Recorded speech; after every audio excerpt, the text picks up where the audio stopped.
When symptoms are at a 10 out of 10, we need to approach this a little differently. In fact, we need to go back to basics.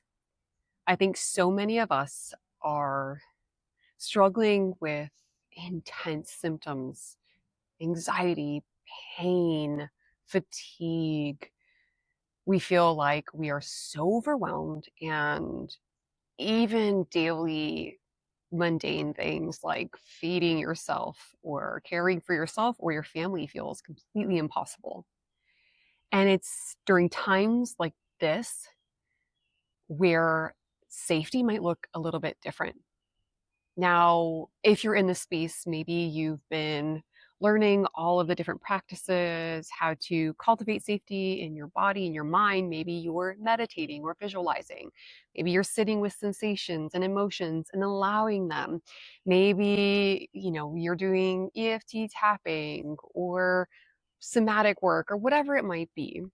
And all of those are incredible supports. And they are accessible during different seasons of your journey. Yes, with anxiety. Yes, with pain. Yes, with emotions. Yes, with activation. Yes, with fatigue and feeling shut down. But there comes a time where you'll find yourself in a place where things are 10 out of 10. And maybe you've already been there. Maybe you've already experienced that. I know I found myself there at various times in my journey for various reasons. It could be something completely unexpected that, throws you off your feet, a loss, an unexpected change in your life that you didn't expect and have the capacity for. It could be grief, could be whatever it might be. For whatever reason, you found yourself in this state of 10 out of 10 survival. And your tools aren't accessible. You're trying to meditate, but you can't. You're trying to access these resources or listen to this audio or follow this protocol or whatever it is, and you just can't. It feels completely inaccessible. And then you're blaming yourself or you're judging yourself. Well, I did this. This was accessible a week ago or 2 weeks ago, or I'm falling backwards and I did something wrong. This is my fault, and now I'm just going to get worse, and so on and so forth. And this is where I ask you to pause and bring it back to basics. When your nervous system is at a 10 out of 10, when your brain is perceiving immediate threat, you can't meditate your way out of it. You can't visualize your way out of it. And safety is going to feel very inaccessible from a felt sense, from an internal sense. But safety can be accessed in other ways. And so what do you do when you find yourself at this place where it feels like no resources, tools, or anything is accessible? You are 10 out of 10 in sensitization. You've got your symptoms screaming. You've got your thoughts blaring. You've got emotions either super suppressed or just blowing up constantly. You've got parts trying to take over. This is where you let pretty much everything go. And again, this is temporary. But what I mean by that is starting to let go of your typical practice, maybe the way that you typically do things for this period of time, and start to seek safety in more accessible ways. This is going to look like borrowing safety from other human beings. This would be the time to call your parents, your friends, your family members, and invite them to help you connect to safety. This would be the time where maybe you ask them to stay over if you're living on your own. This would be the time where maybe you may move in with them. I mean, I moved in with my parents multiple times, multiple occasions during my journey, because during those seasons, I needed to access safety and I had zero ability to do it within myself. So having their presence, physical presence there, was able to send a signal of safety to my brain where things could, maybe turn down a notch or two. And that was enough to allow me to slowly start to build up that foundation again. Other ways, and we're thinking really, really, really simple here. We're not overcomplicating anything, but simply being outside. For me, I needed help getting outside. I'd ask someone to walk me and just lay me in the grass. And I'm telling you, I would sit there for as long as I needed to. I would have my feet in the grass. I would just notice the blades of grass, maybe look for some four-leaf clovers. I would notice the sun on my skin and feel that. I would listen to the birds. It was one of the only ways where I could access some presence. And again, basics. I needed to feel the ground beneath me. I needed to feel that sense of support, stability. I needed to feel a different environment rather than being stuck in my room 24/7. And this was the pocket that allowed me to access something different and to slowly start to build safety. Again, bringing it back to basics. When you're at a 10 out of 10, some of your standard resources that you would use may not be accessible for a period of time. We're not saying they'll never be accessible. We're saying right now in this season, meet yourself where you're at. So if you're feeling so unsafe, 10 out of 10, you are struggling, you can't even think properly, this is where we're going to borrow safety from others, other human beings, if you can, bring them in, surround yourself with others, and of course, borrow from their regulation. This is that co-regulation piece, and bring it back to basics, get out in nature, and also breathe. I remember little simple breath work. For me, it was breathing in for an inhale of 4 and then having a long exhale. I mean, you could count to 6, 8, but just breathing in, pausing, and exhaling. And I would do this over and over again.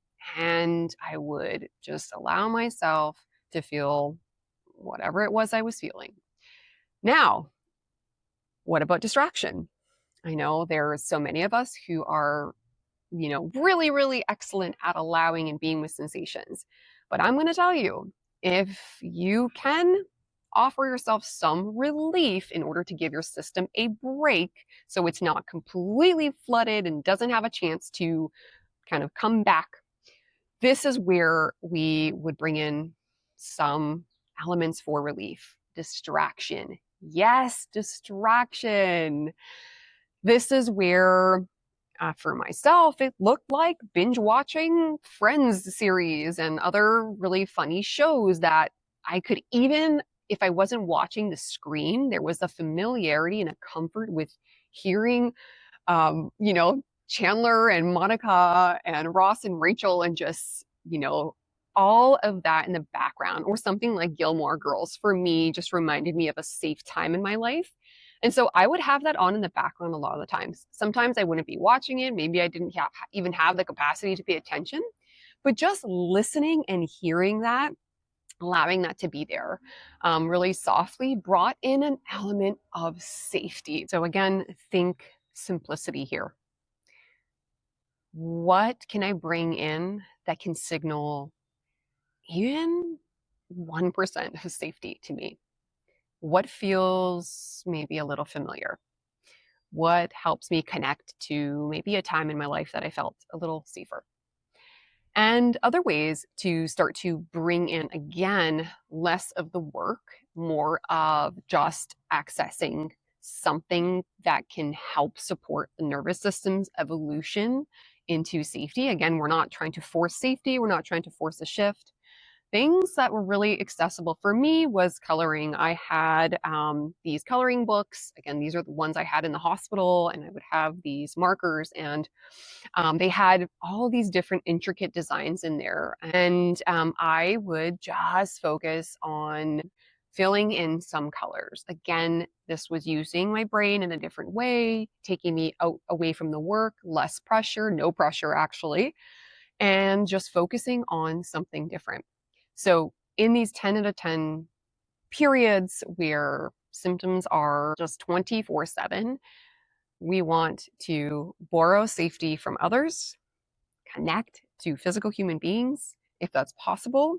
If it's not possible to have them physically near you, can you connect virtually with a community and really allow others to support you as well? So we want to reach out for help during this time. It's not a failure if your resources don't feel accessible right now. You are in survival. It's not a failure, it's biology.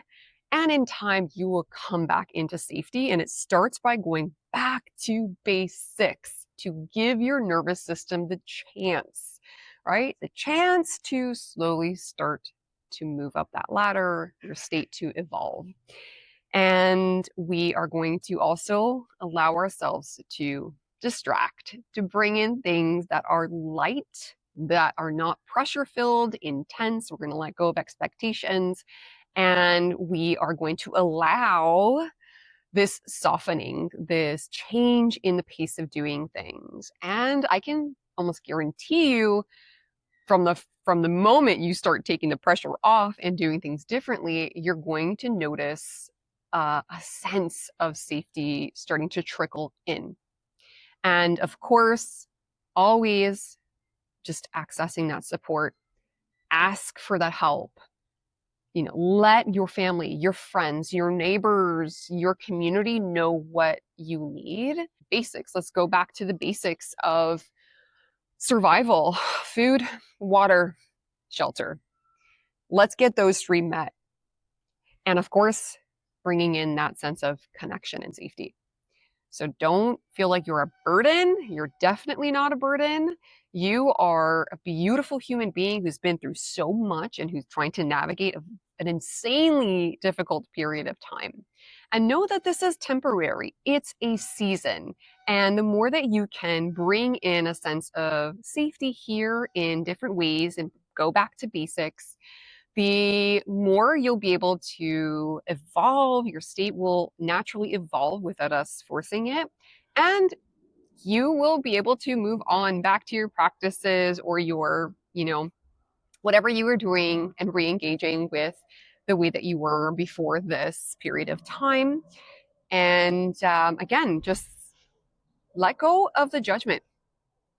You didn't do anything wrong. You're not a failure by any means. This is how it's going to be sometimes. It sucks. Let's be real. But healing happens here too. It happens in these contractions as well. And I'll talk more about that soon. Let me know in the comments what you think, if you've ever even experienced a time where you have been in this place. And let me know what helped you the most.